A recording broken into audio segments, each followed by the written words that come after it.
selalu diikuti. Berbagai upaya antisipasi, pencegahan, dan penanganan telah dilakukan oleh pemerintah Provinsi Sumatera Selatan di bawah pimpinan Gubernur Sumatera Selatan Herman Deru. Salah satunya dengan memperketat akses masuk Sumatera Selatan sudah dilakukan sejak beberapa bulan kemarin. Selain itu, Gubernur juga mengajak untuk berdoa dan juga memohon agar wabah cepat berlalu. Bertempat di Rumah Dinas Geria Agung Palembang, Herman Deru melaksanakan sholat hajat, di mana hal itu dilaksanakan untuk mendoakan Sumatera Selatan, Indonesia, bahkan dunia, agar wabah COVID-19 atau coronavirus ini segera berakhir.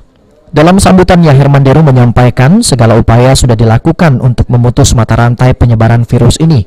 Namun hingga saat ini penyebab penyebaran dari virus ini belum diketahui.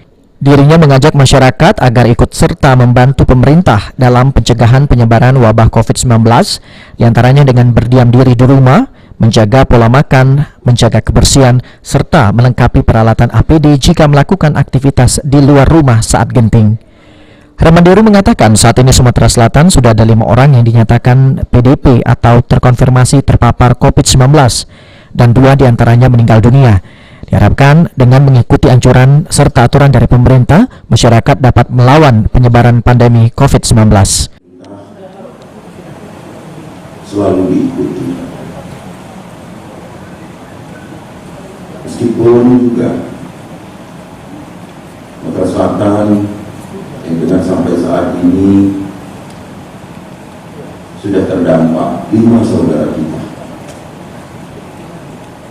positif terkena virus corona, 2 saudara kita meninggal dunia. Insya Allah yang 3 sedang dalam perawatan ini akan segera mendapat kesembuhan, kesehatan, dan kekuatan dari Allah SWT. Juga para pasien dalam pengawasan yang lain,